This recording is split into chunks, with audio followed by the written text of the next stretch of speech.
Olá, aluno do 8º ano do estado de Pernambuco. Tudo bem com vocês? Eu espero que sim. Eu sou a professora Giselma Alves e vim trabalhar com vocês mais um conteúdo de língua portuguesa. E aí, preparados para a nossa viagem? Todo mundo pegando caderno, caneta e lápis, porque hoje a gente tem muito a conversar e muito a aprender. A aula de hoje ela vai estar sendo dividida em dois momentos. E nessa primeira parte a gente vai estar trabalhando com coesão referencial e coesão sequencial. Tudo isso dentro da semântica. A semântica é o nosso conteúdo, tá? Dessa semana e da próxima. Só que nessa aula de hoje eu vou estar trabalhando com vocês só com coesão referencial e coesão sequencial. Para ficar mais claro o nosso objetivo, vamos para o slide? Olha aqui, a gente vai utilizar, ao produzir texto, recursos de coesão sequencial, no caso articuladores, e coesão referencial, que é a léxica e o pronominal, né? Na prática, o que seria isso, professora? Essa com certeza é a primeira pergunta que vocês me fariam, né? Então vamos entender o que é coesão referencial e sequencial. A coesão referencial e a sequencial estabelecem vínculos entre as palavras, as orações e as partes de um texto, no caso os parágrafos pode ser, tá? E também contribuem para a coerência textual. Afinal de contas, se eu mantenho a coesão do meu texto, se eu mantenho a ideia bem estruturada, organizada, a relação entre palavras, entre orações, entre períodos, entre parágrafos, com certeza a coerência textual ela vai estar sendo bem estabelecida. Mas especificamente, como é que a gente vai trabalhar com isso dentro da língua portuguesa? Vamos para o slide? A língua portuguesa ela dispõe de diversos recursos coesivos, os quais criam vínculos entre as palavras, entre as orações e entre diferentes partes do texto. Esses recursos estabelecem dois tipos de coesão no texto, que é a coesão referencial e a coesão sequencial. Então, o que seria coesão? Vocês podem me perguntar, né? É essa relação de união, de unidade com sentido. Afinal de contas, eu posso pegar várias palavras e jogar no intuito de elaborar uma oração. Mas se eu não tiver a preocupação de colocar numa sequência lógica, mesmo utilizando várias palavras, elas não vão ter sentido. Para que elas tenham sentido, eu tenho que estabelecer essa relação de unidade. Isso é coesão. E a língua portuguesa ela vai trabalhar com esses dois tipos, referencial e sequencial. Vamos entender melhor o que seria coesão referencial? Olha o slide de novo e não esquece de anotar no caderno.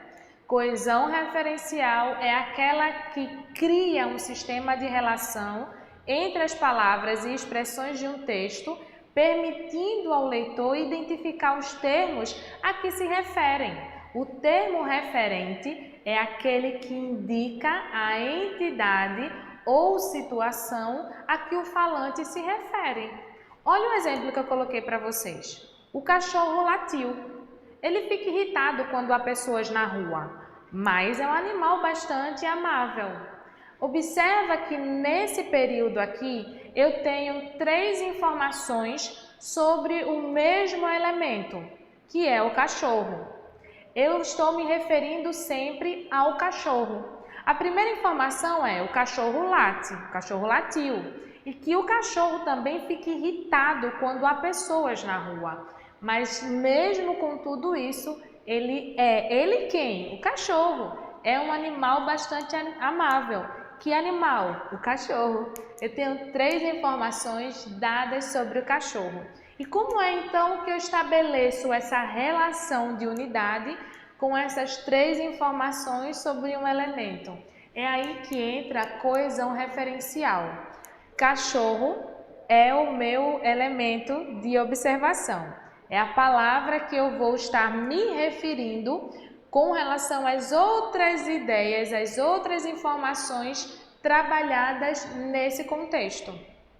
Então, para que eu não tenha que repetir várias vezes a palavra cachorro, 3 vezes a palavra cachorro, porque essa repetição, essa redundância acaba trazendo alguns resquíciozinhos, sabe, da oralidade, que acaba confundindo o leitor na hora de ler o teu texto. Fica assim complicado a compreensão daquilo que tu queres dizer. Então, para que não haja um comprometimento na transmissão da ideia, a gente utiliza palavras, recursos que fazem referência ao que já foi dito ou ao que será dito. Nesse caso, a palavra cachorro, ela foi substituída pelo pronome ele e pelo substantivo animal. Tudo isso para que não haja uma repetição da mesma palavra, mas que haja sempre um referencial, uma sequência, essa união que a gente chama de coesão. Nesse caso, observa aqui o que eu trouxe para vocês de informação no slide. Nesse caso, podemos dizer que o termo referente é o cachorro. Todas as palavras que o referente é retomado no texto, podemos utilizar palavras para orientar o leitor, indicando se devem voltar atrás para recuperar algo que foi dito ou se devem procurar a informação mais adiante no texto. A coesão referencial pode ocorrer por meio de algumas figuras de construção, sintaxe no caso, como as anáforas, catáforas e elipses. E as correferências não anáforas no caso, as contiguidades e a reiteração. Deixa eu explicar para vocês, tá? O que seriam as anáforas? Nesse caso, o exemplo aí do cachorro. O cachorro é esse termo referente, né? Depois dele, a gente utilizou o pronome ele. Ele vai ser um pronome, vai ser anáfora de cachorro, né? Como assim, professora? A anáfora é quando eu retomo um termo, uma palavra que foi citada anteriormente na minha oração, no meu texto, certo? E catáfora é quando eu antecipo a informação sobre um termo que ainda vai ser citado no texto.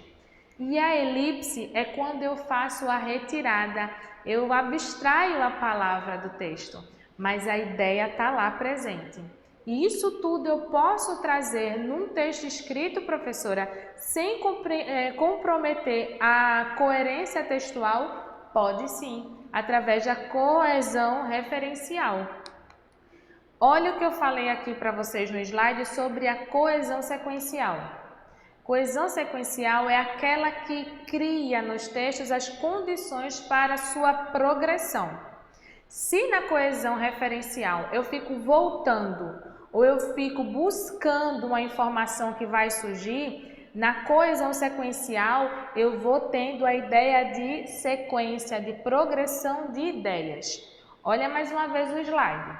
As diversas reflexões de tempo e de modo dos verbos, bem como as conjunções, são de modo geral os responsáveis pelo estabelecimento e manutenção da coesão sequencial nos textos.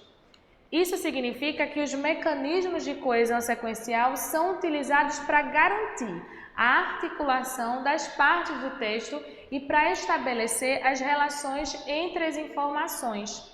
Sempre que eu quero estabelecer a sequência de ideias sem perder o fio da meada, a gente utiliza a coesão sequencial. Quando eu quero retomar um termo que foi citado anteriormente, eu utilizo a coesão referencial. Lembrando que a coesão referencial ela pode vir através de anáfora, catáfora ou elipse, né? Anáfora é quando eu estou retomando um termo que já foi citado. Catáfora é quando eu já apresento algo sobre um termo que ainda vai ser citado. E a elipse é quando eu faço a abstração desse termo. E o controle? Como é que a gente faz o controle dessa coesão sequencial? Porque falar é bom, professora, mas vamos entender como é que eu ponho em prática? Volta para o slide. O controle dos mecanismos coesivos contribui com a progressão temática e promove uma boa articulação das ideias, das informações, dos argumentos no interior do texto, no qual está a base da coerência textual que eu falei para vocês. Para que fique um pouco mais claro, eu trouxe para vocês uma sequência de palavras, de termos que a gente pode utilizar para estabelecer essa coesão sequencial. Aí eu coloquei aí o intuito logo em cima e as palavras logo embaixo. Se o intuito da minha coesão sequencial é de transmitir uma ideia de adição, de inclusão de informação, aí eu posso utilizar o além disso, o também, o vale lembrar, pois, outro sim, agora, de modo geral, por iguais, por razões iguais, inclusive até, exceto que, é inegável, em outras palavras, além desse fator. Vejam quantos termos a gente pode utilizar para trazer essa ideia de adição. Coesão sequencial é exatamente isso, é progredir com as ideias apresentadas no texto, mas sem esquecer a importância da lógica, da coerência textual. Se eu estou acrescentando ideias, então meu intuito é adicionar informações. E qual termo eu posso utilizar para deixar claro que eu estou adicionando informações? Vocês podem utilizar todos esses termos aí que eu citei para vocês. E se eu quiser, professora, fazer o contrário, ao invés de adicionar, eu quero passar uma ideia de oposição. Uma ideia é divergente da outra. Que termos eu posso utilizar? Olha o nosso slide de novo. Para a ideia de oposição, a gente pode usar embora, não obstante, entretanto, mas sem o i, tá? Porque mais com o i vai dar a ideia de quantidade. Aí não, vai transmitir uma ideia de adversidade, de oposição. No entanto, porém, ao contrário, diferentemente, por outro lado. Todas essas palavras, como eu disse a vocês, ela vai trazer para a gente a ideia de oposição. Estou escrevendo um texto, estou explicando para as pessoas uma determinada ideia e agora eu quero apresentar o oposto dessa ideia. Utilize esses termos que eu apresentei para vocês, que dão uma ideia de oposição. E agora com relação à afirmação. Eu quero afirmar, professora, que tudo aquilo que eu havia dito antes é verídico. Estou finalizando o meu texto e no final desse texto eu quero concluir garantindo realmente que tudo que eu pesquisei, tudo que eu informei é verdade. Estou afirmando tudo. Que termos eu posso utilizar nessa coesão sequencial? Olha o slide. A gente pode utilizar felizmente, infelizmente, obviamente, na verdade, realmente, de igual forma, do mesmo modo que, nesse sentido, semelhantemente. E se ao invés de afirmar, de trazer uma ideia de igualdade, eu quero trazer uma ideia de exclusão? Uma ideia exclui a outra. Que termos a gente pode utilizar? Olha de novo o slide. Somente, só, sequer, se não, exceto, excluindo, tão somente, apenas. Aí vocês vão me perguntar, professora, eu preciso realmente decorar todos esses termos? Obviamente que não. O que você precisa entender é a ideia que ele está transmitindo. Afinal de contas, o mais importante no texto é a gente compreender as informações que ele tem para nos trazer. E para que a gente compreenda, claro que a gente precisa escolher bem esses termos que vai trazer uma coesão sequencial. Já pensou? Se você quer trazer uma ideia de exclusão e acaba utilizando um termo de afirmação, toda a coerência do seu texto vai ser comprometida.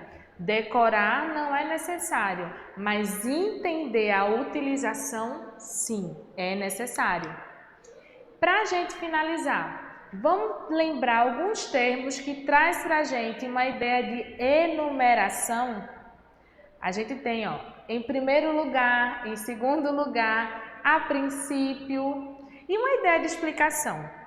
Como se nota, com efeito, como vimos, portanto, pois, é óbvio que, isto é, por exemplo, a saber, de fato, aliás. Todos esses termos que eu trouxe para vocês, eles vão trazer essa ideia de sequência, coesão sequencial, mas cada um com um objetivo específico. Aí vocês vão me perguntar, e para que eu estou estudando tudo isso, professora? Para que eu tenho que saber tudo isso? Para que todas as suas ideias, ao serem transmitidas, escritas ou oralmente, elas sejam feitas de uma maneira clara, de uma maneira objetiva, para que você seja compreendido. Afinal de contas, a escrita e a leitura é um direito que todos nós adquirimos. E esse direito, ele só existe realmente se a gente colocar em prática no nosso dia a dia, de maneira que agregue valores ao nosso processo de progressão como indivíduo. A gente quando escreve, a gente quando fala, a gente está se colocando no mundo como indivíduos praticantes, como cidadãos, como pessoas que estão ali para modificar o meio em que se vive. E o intuito disso, através, no caso, da escrita ou da fala, é fazer de maneira que te valorize, que te leve a crescer. Tanto como aluno, como futuramente um profissional de qualidade, e tudo isso passa pelas aulas de língua portuguesa, através da escrita, através da leitura, através da oralidade. Eu espero que vocês tenham compreendido a ideia de coesão sequencial e coesão referencial qual é. É para que na hora da escrita de vocês, da produção textual de vocês possam progredir na transmissão de ideias, sem perder o fio da meada, ou seja, o tema, e consigam, sempre que necessário, voltar àquele termo que foi citado anteriormente, sem que passe aquela ideia de vagueza de pensamento. Ele acabou se perdendo no que estava falando ou que estava escrevendo. Não, se você utiliza os termos específicos, os termos de coesão referencial, é praticamente impossível de você perder esse fio da meada. E na relação da coesão sequencial, a gente consegue sim ir agregando ideias sem fugir ao tema. Para isso, pratiquem, leiam bastante, escrevam bastante. Se ficar alguma dúvida, é só pausar o vídeo, dar uma volta, né? Começa a anotar os termos que eu trouxe de exemplo para vocês e ponham em prática. Escrevam bastante. Se coloquem como pessoas, indivíduos atuantes. Tomem para vocês esse poder que a leitura e que a escrita nos oferecem. Espero ter contribuído com vocês. Lembra que essa aula vai ter uma sequência. Nas próximas aulas a gente vai estar agregando mais informações a essa ideia de semântica. Fiquem com Deus e até a próxima. Tchau, tchau!